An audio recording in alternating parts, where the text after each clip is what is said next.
Bismillahirrahmanirrahim. Assalamualaikum warahmatullahi wabarakatuh.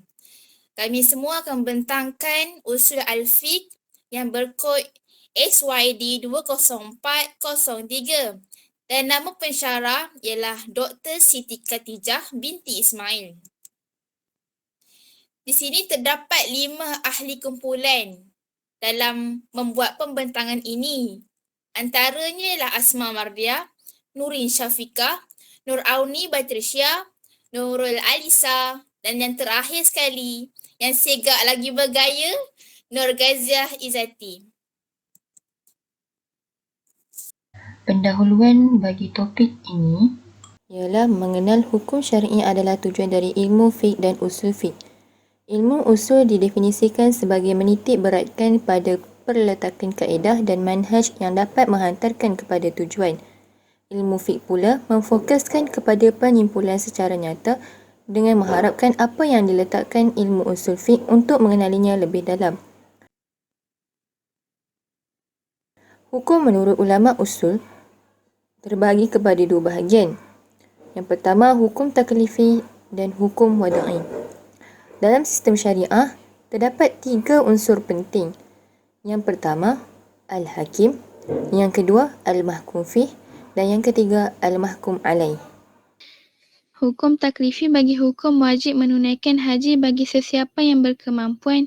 Firman Allah di dalam surah Al-Imran ayat 97. A'udzubillahi minasyaitonirrajim. Walillahi 'alan nasi hajjul baiti man istata'a ilaihi sabila. Maksudnya, dan Allah mewajibkan manusia mengerjakan ibadat haji dengan mengunjungi Kaabah bagi sesiapa yang berkemampuan. Ayat ini menerangkan bahawa ibadah haji ini diwajibkan ke atas setiap Muslim yang mukallaf yang berkemampuan. Cara untuk mengistinbatkan hukum ini ialah lafaz hijjul baiti bermaksud mengerjakan ibadat haji. Sirah ini merupakan sirah amar yang membawa kepada suruhan Allah. Setiap apa yang diperintah oleh Allah membawa hukum wajib.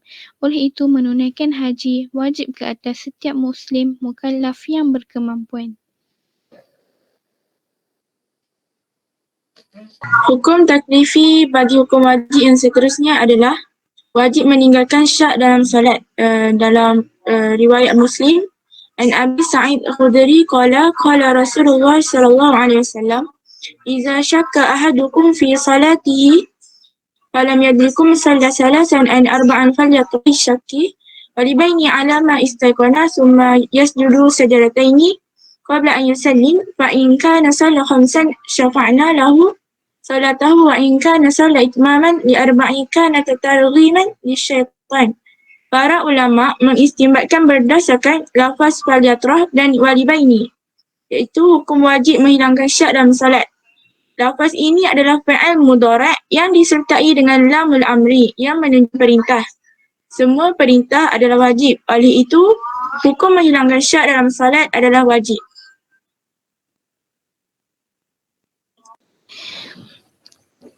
Seterusnya hukum mandub. Mandub dalam menulis hutang. Firman Allah Subhanahu Wa Taala, A'udzubillahi minasyaitonirrajim.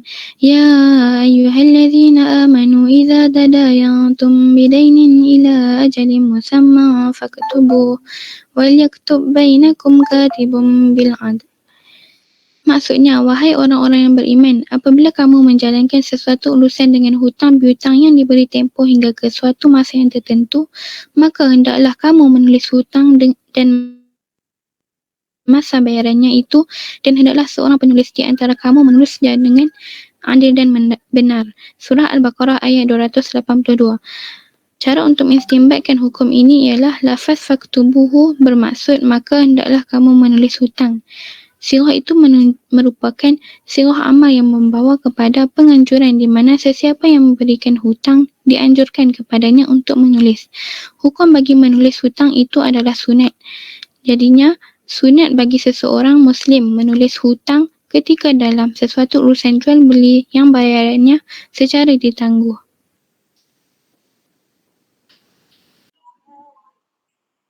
Hukum mandub yang seterusnya ialah sunat melakukan qiyamul lail. Firman Allah Ta'ala dalam surah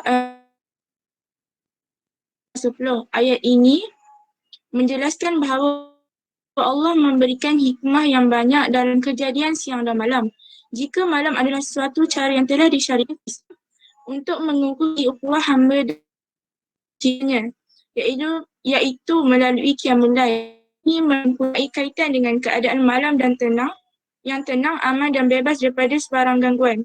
Ulama mengistinbatkan hukum berdasarkan lafaz hukum al-lail. Ia adalah fi'al amar yang menunjukkan perintah. Semua perintah Allah adalah wajib. Oleh itu, qiyamul lail adalah wajib. Kewajipan ini berjalan selama setahun, kemudian disuhkan oleh ayat 2 dan sama yang membawa kepada hukum wajib hanya kepada Rasulullah SAW dan sunat kepada para Islam. Hukum mandub yang seterusnya adalah sunat memberi dan wajib menjawab salam. Dalam hadis an Abi Hurairah radhiyallahu anhu an Rasulullah sallallahu alaihi wasallam annahu qala yusallim ar-rakib 'ala al-mashi wal mashi 'ala al-qa'id wal qa'idu 'ala al. Maksudnya daripada Abu Hurairah radhiyallahu anhu bahawa Rasulullah sallallahu alaihi wasallam bersabda, hendaklah orang yang menaiki kenderaan memberi kepada orang yang berjalan dan orang yang berjalan memberi salam kepada orang yang duduk dan orang yang sedikit memberi salam kepada orang yang ramai. Riwayat Muslim. Ulama mengistinbatkan hukum berdasarkan lafaz al-mashi 'ala al-raqib yusallim. Ayat ini menunjukkan Rasulullah SAW menekankan keutamaan orang yang patuh melakukan salam. Setiap penekanan dan keutamaan adalah sesuatu yang dituntut yang membawa kepada hukum sunat muakkad. Oleh itu, hukum memberi salam adalah sunat muakkad dan hukum menjawab salam adalah wajib. Seterusnya, hukum harus. Harus untuk berperang di jalan Allah. Firman Allah Subhanahu Wa Taala dalam surah Al-Hajj ayat 39. A'udzubillahi minasyaitonirrajim. Udzina lilladzina yuqataluna bi'annahum zulimu wa innallaha 'ala nasrihim laqadir. Maksudnya, diizinkan berperang kepada orang-orang yang diperangi kerana sesungguhnya mereka dizalimi dan sesungguhnya Allah Maha Kuasa menolong mereka itu. Ayat ini memperbolehkan orang-orang yang beriman memerangi orang-orang kafir jika mereka telah berbuat aniaya di muka bumi, menganiayanya orang beriman dan menentang agama Islam. Cara untuk mengistinbatkan hukum ini ialah lafaz uzina membawa maksud keizinan. Lafaz uzina merupakan fi'il madhi lil majhul yang menunjukkan keizinan dan kebenaran dari Allah. Semua keizinan adalah harus. Oleh itu, berperang untuk mempertahankan akidah, diri, harta dan negara daripada dicerobohi oleh musuh-musuh Islam adalah harus.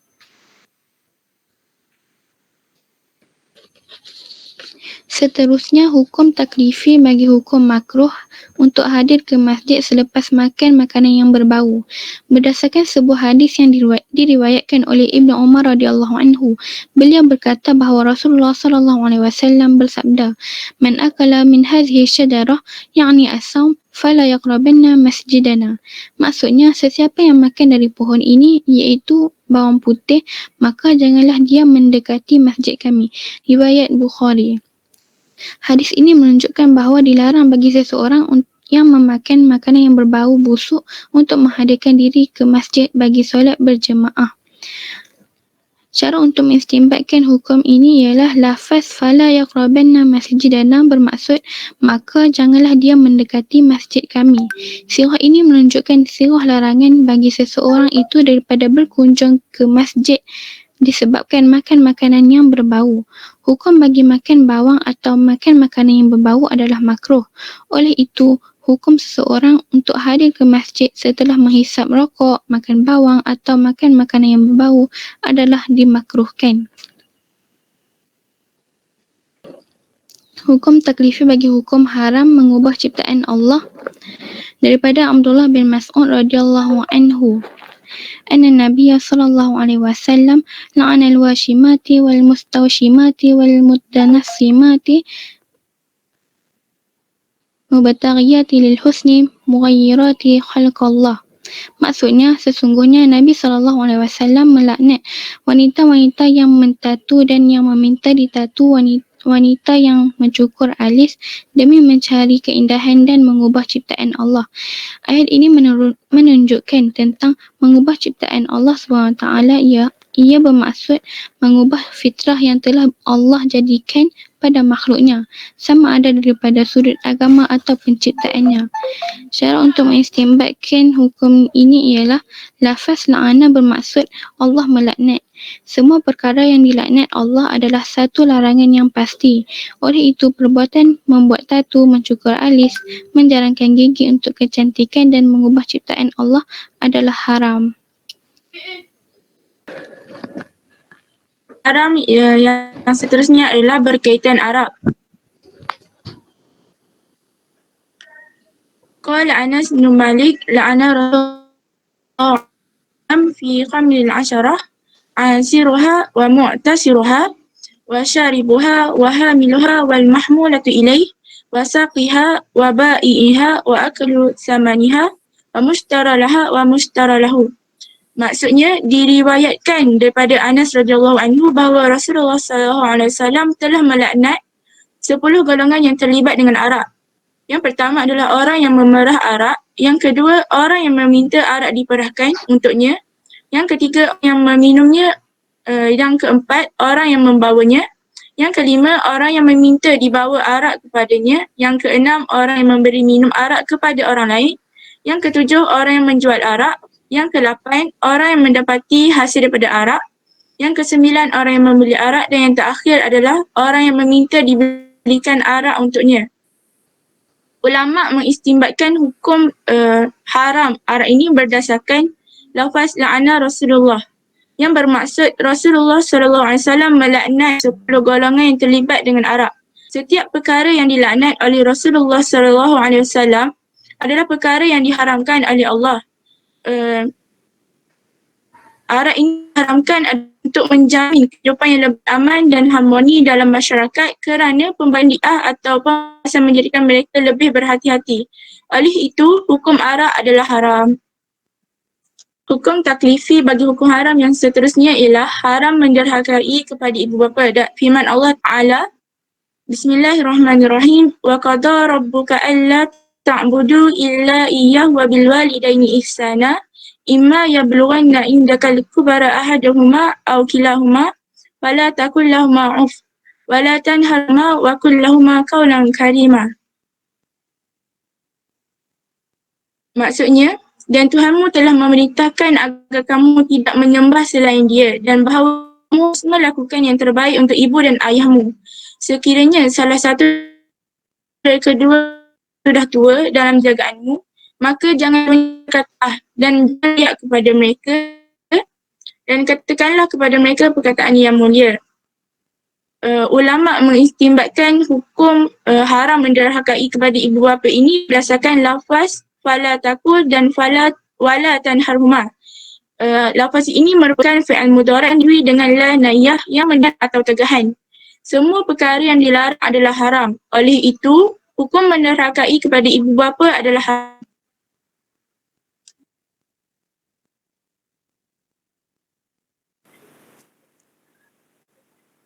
Selepas hukum taklifi, hukum yang seterusnya adalah hukum wad'i. Ada 3 hukum wad'i yang utama, iaitu sebab, syarat dan mani'. Yang seterusnya azimah dan rukhsah. Yang pertama adalah sebab. Contohnya adalah waktu solat. Di dalam riwayat Muslim 612, waktu solati subhi min tulu'il fajri malam tatlu'i syams, yang bermaksud waktu solat subuh adalah dari terbit fajar selama matahari belum terbit. Daripada ayat di atas, terbit fajar menjadi sebab kepada wajibnya solat subuh. Selagi tidak terbitnya fajar, maka waktu itu masih lagi tidak wajib untuk solat subuh. Yang seterusnya adalah syarat. Sebagai contoh, wudud adalah syarat sah bagi solat. Dalam surah Al-Ma'idah ayat 6, Bismillahirrahmanirrahim. Ya ayyuhallazina amanu idza kuntum ila sholati faghsilu wujuhakum wa aydiyakum ilal marafiq wal wamsahu biru'usikum wa arjulakum ilal ka'bain. Sadaqallahul azim. Yang bermaksud, wahai orang-orang yang beriman, apabila kamu akan mendirikan solat, maka basuhlah muka kamu dan tangan-tangan kamu hingga siku-siku kamu dan sapulah kepala kamu serta basuhlah kaki-kaki kamu sehingga kedua mata kaki. Daripada ayat di atas, jelas menjelaskan bahawa seseorang yang hendak melakukan solat, syaratnya perlulah mengambil wuduk terlebih dahulu bagi memastikan solatnya sah. Tanpa wuduk, solat seseorang itu tidak sah. Tetapi adanya wuduk tidak semestinya untuk tujuan solat sahaja. Hukum wada'i yang seterusnya ialah mani'. Contohnya, haid menjadi penghalang kepada wanita untuk solat. Daripada riwayat Al-Bukhari dan Muslim, wa iza aqbalat haidatu fa'atruki solah wa iza zahaba qadruha faqsili an kitam wasoli. Maksudnya ketika kedatangan haid, hendaklah kamu tinggalkan solat. Maka apabila tempohnya sudah berlalu, hendaklah kamu mandi, membersihkan diri daripada darah dan dirikanlah solat. Di sini dinyatakan larangan bagi wanita untuk tidak bersolat semasa keluarnya haid. Keluarnya haid menjadi mani' ataupun penghalang bagi melakukan ibadah. Jika sudah habis tempoh haid, maka barulah ibadat boleh dilakukan. Keadaan mani' adalah berlawanan dengan keadaan sebab. Dalam mensyarahkan hadis ini, berkata Imam Nawawi, telah bersepakat para ulama bahawa ke atas wanita tidak ditaklifkan untuk bersolat dan tidak ditaklifkan untuk menggantikannya. Seterusnya, hukumnya adalah azimah dan rukhsah berdasarkan sebahagian pendapat ulama. Azimah dan rukhsah adalah saling berkait. Contoh hukum azimah adalah hukum umum, iaitu haram memakan daging babi. Dalam surah Al-Baqarah ayat 173, A'udzubillahi minasyaitonir rajim. Innama harrama 'alaikumul maitata wad-dama wa lahmal khinziri wa ma uhilla bihi li ghairillah. Sadaqallahul azim. Yang bermaksud, sesungguhnya Allah hanya mengharamkan bagimu bangkai, darah, daging babi dan binatang yang ketika disembelih disebut nama selain Allah. Berdasarkan hukum umum ni, Allah telah mengharamkan untuk memakan daging babi dan seumpamanya terhadap umat Islam. Tidak kira babi tersebut hidup, mati, disembelih atau apa-apa jua dalam bahagian badannya. Tetapi dibenarkan untuk makan daging babi jika terdapat rukhsah. Rukhsah ni keringanan. Dalam ayat yang sama, sambungan dalam ayat surah Al-Baqarah tadi, Bismillahirrahmanirrahim. Wa man yuturra ghayra baghin wala atin fala isma alaih. Innallaha ghafurur rahim. Sadaqallahul azim. Bermaksud, tetapi barang siapa dalam keadaan terpaksa memakannya sedang dia tidak pula menginginkannya dan tidak pula melampaui batas, maka tidak ada dosa baginya. Sesungguhnya Allah Maha Pengampun lagi Maha Penyayang. Melalui sambungan pada ayat di atas, daging babi dan seumpamanya yang jelas diharamkan dalam hukum umum tadi boleh dimakan jika hanya berada dalam keadaan darurat. Rukhsahnya darurat seperti kebuluran atau ketiadaan makanan halal. Kalau tak makan, seseorang itu akan sakit ataupun mati. Pada waktu ini, hukum ini telah diringankan bagi menjaga kemaslahatan hidup umat Islam. Seterusnya ialah Hakim ini dari segi takrifnya yang bermakna orang yang memutuskan hukum, manakala istilahnya ialah qadi. Dalam erti usul fiqh, hakim ini ialah pihak penentu dan pembuat hukum syariat secara hakiki. Manakala terdapat perbezaan khilaf mengenai masalah apakah akal mempunyai kewenangan dalam menetapkan hukum-hukum syariat. Golongan Mu'tazilah mengatakan bahawa mengenai hakim ini tentang akal ada dua kategori. Kategori yang pertama ialah perbuatan yang sifat baik atau buruk, bersifat esensial. Manakala yang kedua, perbuatan yang tidak dapat diketahui oleh akal terhadap nilai baik dan buruk. Pendapat yang kedua pula ialah golongan Maturidiyah, iaitu akal semata tidak dapat dijadikan landasan hukum. Setiap hukum haruslah berpandukan kepada wahyu, iaitu berinferensi. Manakala yang ketiga ialah golongan Asy'ariyah. Mengenai hukum akal ini ialah baik dan buruk bagi sesuatu adalah sifat yang datang kemudian, bukan bersifat esensial. Hukum syar'i yang kedua iaitu mahkum fi. Mahkum fih didefinisikan sebagai perbuatan orang mukallaf sebagai tempat menghubungkan hukum syarak. Dalam mahkum fih ni terdapat 3 syarat sah mahkum fih. Yang pertama, perbuatan itu diketahui secara sempurna oleh orang mukallaf sehingga suatu perintah dapat dilaksanakan secara lengkap. Yang kedua, diketahui secara pasti oleh mukallaf bahawa perintah itu datang dari Allah SWT dan Rasulnya. Dan yang ketiga, perbuatan yang diperintahkan atau dilarang haruslah berupa perbuatan yang dalam batas kemampuan manusia untuk melakukan atau meninggalkannya. Seterusnya yang terakhir sekali dalam hukum syariah ialah mahkum alaih. Definisi bagi mukallaf ialah bererti yang dibebani hukum. Ulama usul fiqh mengatakan bahawa yang dimaksudkan dengan mahkum alaih ini ialah seseorang yang perbuatannya dikenai kitab Allah Ta'ala yang disebut dengan mukallaf. Berkala mahkum alaih ini daripada istilah dia ialah subjek hukum. Terdapat 2 syarat bagi mahkum alaih.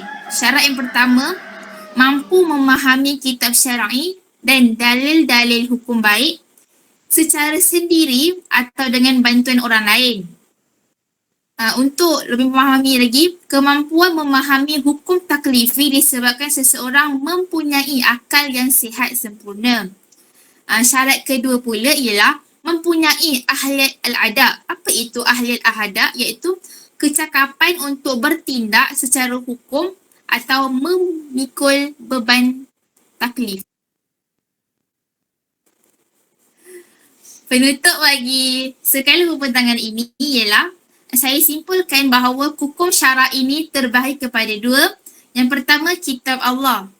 Dan yang kedua, sabda Rasulullah SAW. Hukum syarak ini ialah hukum yang berpautan atau berkait rapat dengan manusia yang dibicarakan dalam ilmu fiqh ini. Yang bukan hukum ialah yang berkait dengan akidah dan akhlak. Okey. Manakala hukum ini semuanya berasal dari Allah Subhanahu Wa Taala dan sifat-sifat ini ialah kekal yang semuanya tertulis dalam Al-Quran. Allah akan turunkan wahyu kepada kita semua melalui para rasul dalam bentuk 2, iaitu wahyu Al-Quran dan wahyu sunnah. Maka berakhirlah kita punya pembentangan. Wabillahi taufiq wal hidayah. Wassalamualaikum warahmatullahi wabarakatuh.